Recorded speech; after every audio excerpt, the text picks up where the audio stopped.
السلام عليكم. والله انا كنت جاي عايز اتوب يعني وعامل ثلاث ذنوب كده ورب يعني تكون تعدي يعني ربنا يسامحنا عليه. اهلا وسهلا يا ابني. لا ما تقلقش.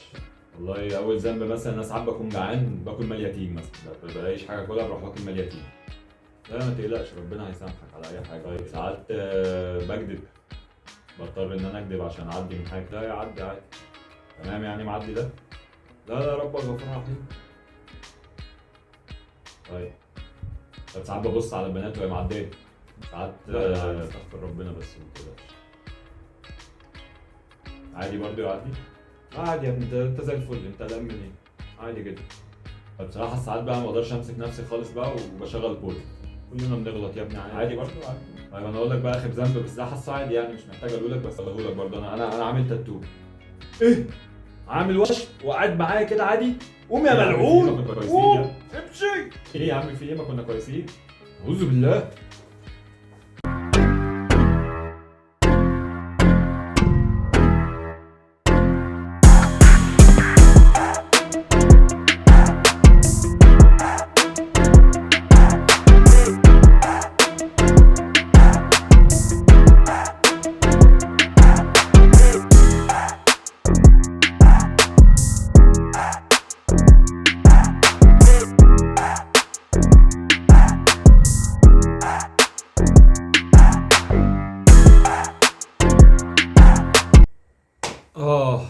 من اكتر الحاجات اللي بتعصبني في حياتي الغباء.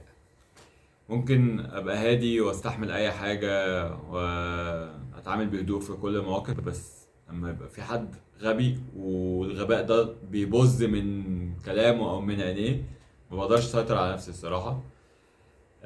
بس لما يبقى في كومنتات بتتكتب وريحة الغباء طالعة منها كده بصراحة ما بردش يعني، بس لقيت ان الناس هي اللي بترد، الناس اللي بتتفرج هي اللي بترد ودي حاجة بسطتني قوي.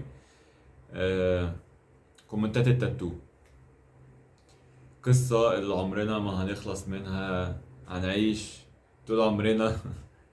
ودي في مصر بس، هو مفيش حد تاني بيعمل كده والله العظيم. مفيش حد في الدنيا في أي بلد في الدنيا بيتعامل مع التاتو بالطريقة اللي احنا بنتعامل معاها بيها. أنا لما عملت تاتو كنت مسلم عادي، ما كنتش كافر مثلا وبعدين بقيت مسلم. كنت مسلم عادي جدا. بس لما بحثت في الموضوع شوية لقيت إن الحديث وراه قصة كبيرة أوي. في أحاديث كانت بتحرم القهوة. في محمود إسماعيل عمل حلقة عن حديث كان بيحرم القهوة مثلا لغرض معين من 200 سنه لغرض معين ما كانوش عايزين الناس تشرب قهوه. هتقولي بقى انت كافر بالاحاديث، انا عارف وهتطلعني كافر بالاحاديث ومش عارف ايه. لا انا مش كافر بالاحاديث، ويمكن انا حافظ احاديث اكتر منك، ويمكن انا عارف قصص احاديث اكتر منك. فانا لما عملت التاتو اول واحد في حياتي انا كنت مسلم عادي جدا، بس انا في حاجات كنت عايز اعملها وقعدت بحثت كتير قوي و... وعملتها عشان انا مش بعمل تاتوات مثلا اللي هو ايه اروح ارسم جماجم وفراشات ومعرفش ارسم خطوط وبتاع. لا انا كل تاتو عامله ليه قصه، ليها مكان كبير قوي في حياتي نفسيا. قصص اثرت في حياتي بجد، حاجات حصلت لي انا بقى حتى يعني مش بعمل حاجه. يعني هتلاقي ناس حتى بتعمل حاجات مالهاش علاقه بحياتها. انا مثلا يعني هتلاقي التاتوات بتاعتي حاجه زي كده اللي هو ايد طالعه من البحر، ده الطريقه اللي بابايا توفى بيها قدام عيني، فانا شفت ايده وهي طالعه من البحر وغرقنا واحنا مع بعض. مش هقعد احكي بقى تاني، الناس يعني ارجعوا الفيديوهات القديمه تسمعوا القصص. فالتاتوهات اللي انا عاملها كلها هي حاجه ليها علاقه بحياتي مهمه قوي. فانت ما عشتش حياتي مش لازم اقعد افهمك، لان انت كده كده بالعقليه بتاعتك دي انت عمرك ما هتفهم حاجه. فمش لازم اقعد افهمك انا عامل تاتوهات ليه والقصه دي. بس انا اللي محتاج يعني اقوله للناس عامه اللي بتتفرج، انا بقالي 4 سنين تقريبا او 5 سنين ما عملتش تاتوهات خالص، وغالبا انا مش ناوي اعمل تاني لان هي فيها شبهه. تمام. حته بقى حرام وحلال، تعال نتكلم بقى في حرام وحلال. في ناس تخش على الفيديو هو ما شافش حاجه من الفيديو غير التاتو وراح كتب التاتو حرام. بجد التاتو حرام فعلا؟ طب يا عم انك تبص على البنات حرام، انك تكذب حرام، انك تاخد رشوه حرام، انك تتكلم على حد في ظهره حرام. كل دي حاجات انت بتعملها كل يوم. انك تتفرج على سكس حرام. اقول لك بقى على حاجه، في واحد كاتب كومنت حاجات تضحك قوي يعني بجد والله العظيم.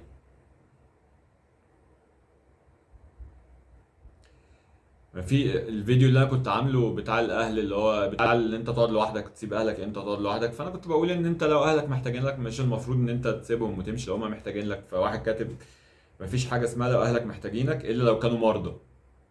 يعني مش مهم بقى هم محتاجين لك، لو لازم يكونوا مرضى لازم يكونوا بيموتوا عشان تقعد معاهم، فاهم؟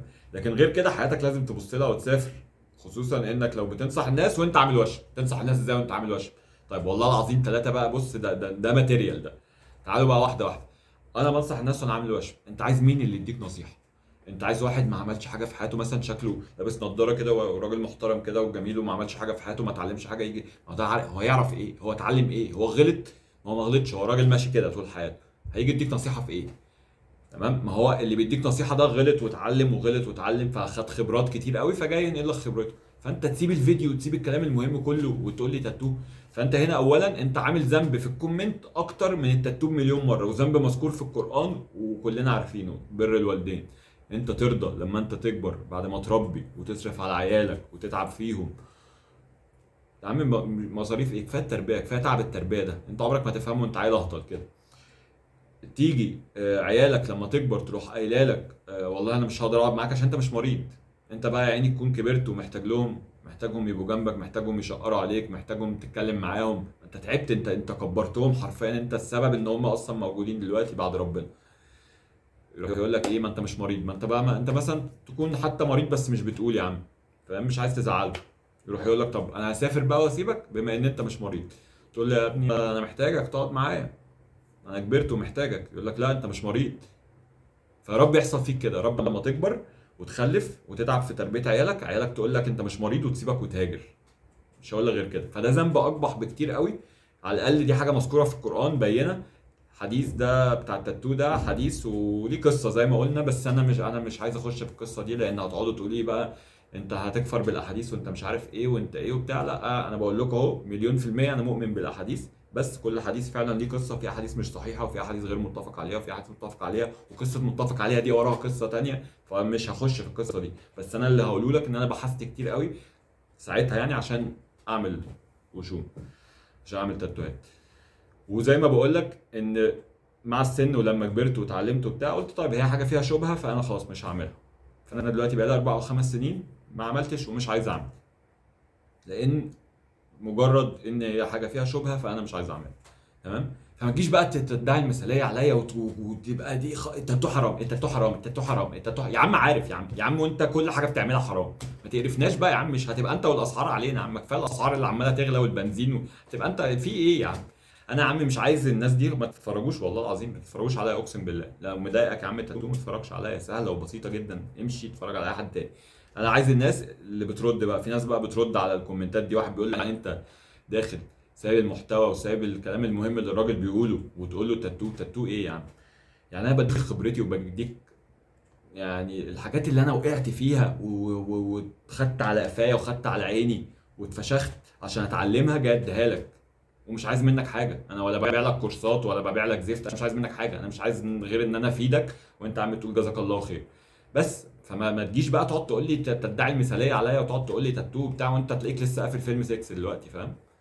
واحد تاني برضو لقيته كاتب انا استأنست بالفيديو، دخلت اتفرجت على الفيديو بس بعد اول شويه لما لقيت تاتو على دراعك قفلت الفيديو مشيت. يا عم امشي. واحد دخل تاني كتب له رد عليه، انا ما بردش على الكومنتات دي، الناس بتقوم بالواجب بجد، شكرا يا جدعان والله العظيم ان انتوا بتعاملوا عشان انا ما اقدرش اعمل عليه بالغباء ده، فكويس ان انتوا اللي بتعملوا كده، والله برافو عليكم اقسم بالله. انا مش عايز غيركم، انا عايز الجمهور ده بس، الجمهور اللي الاي كيو بتاعه عالي اللي بيفهم. غباء مش عايزين، مش عايز، ما انا والله ما مستني فلوس ولا مستني اي حاجه من القصه دي، فما تقرفونيش. فراح واحد رادد عليه قال له قال له كويس ان انت طلعت من الفيديو، كويس ان انت طلعت من الفيديو عشان الفيديو مش معمول للناس اللي بالدرجه الغباء دي. ودي حقيقه فعلا. انا عايز الناس اللي فاهمه مين كريم، فاهمه كريم تعب واتفشخ قد ايه في حياته وغلط واتعلم كام مره، فهو جاي ينقل الخبره دي للناس وفي الاخر اصلا انتوا هتلاقوني بعمل فيديوهات بهزر ومش عارف ايه وبتاع، والدنيا لذيذه يعني، فاهم؟ انا لا جاي يا عم اقول لك انا عايزك تبقى زيي وتبقى تروح الجيم كل يوم وتشتغل في التداول لا لا. انا يا عم راجل خربتها وسعت وجبت اخرها في كل حاجه تتخيلها بقى، اللي بالك يجيبه انا عملته، وتوبت لربنا ورجعت والحمد لله، الحمد لله اتعلمت من كل حاجه غلط عملتها والحمد لله. بحاول دايما اوصل لاحسن شيب، احسن شكل في كل حاجه، روحيا دينيا في جسمي زي ما اتكلمت في الفيديو اللي فات اللي كنت بقول لكم تعملوا فيه ايه بعد الثانويه العامه. في ذهني بحاول اوصل لاحسن صوره في كل حاجه، وبحاول اطور من نفسي، وبحاول ابقى بني ادم كويس كل يوم على قد ما اقدر، وبحاول ابقى كويس مع امي، وبحاول ابقى كويس مع اصحابي، بحاول ابقى بني ادم كويس عامه. ما تقعدش بقى تقرفني بقى وتقعد في ايه المصريين، انتوا بتبصوا للتاتو وبتتقبلوا كل الذنوب، وبتبصوا للتاتو ان هو لعنه ليه؟ انتوا حتى ما تبصوش لبقيه الحديث بيقول لعن الله الوشيمه والمستوشمه والنامصه والمتنمصه والواصله والمستوصله. النامصه والمتنمصه والواصله والمستوصله اللي هي الستات اللي بتعمل حاجه، والستات اللي بتركب اكستنشن. عمري ما شفت واحد مثلا في سوبر ماركت واحده داخله عليه بتشتري حاجه وهي مركبه اكستنشن، قاعد يبص لها على الاكستنشن كده على ان هي ملعونه يعني. انما لو واحد زي داخل بتاتو هيقعد يبص لها على التاتو كده وفاهم.